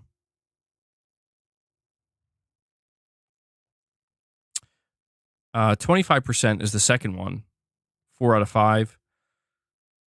Only 14%, 5 out of 5. 24% basically in the middle. Do I think that the PlayStation 6 will have its own PS Portal, or do you think it'll be its own thing? I don't know. I'll be honest, man. I'm gonna hold off on speculation for right now on the PS6 because I've talked so much about it, and we're years out, dude. I don't know. I don't know. All I do know is that the PS Portal's doing well. Sony's marketing the crap out of it. They're doing more with it. I think Sony really sees the PS Portal as a big opportunity to succeed in the handheld space. How they want to take it from here, I don't know. I don't know, man. For those who are not hyped for Marathon, are you still going to check out the showcase tomorrow? Well, I guess we'll find out. We'll find out. We'll do the Marathon stream tomorrow, and we'll see how many people show up. I'll probably go live an hour early just because the Marathon stream actually starts at 1 p.m. Eastern. I always go live at 12 p.m. Eastern, so I'll just go live at 12. We'll hang out for an hour, and then we'll watch it and then talk about it afterwards. You want to see the gameplay early, bud? All right, John B. Take care, man.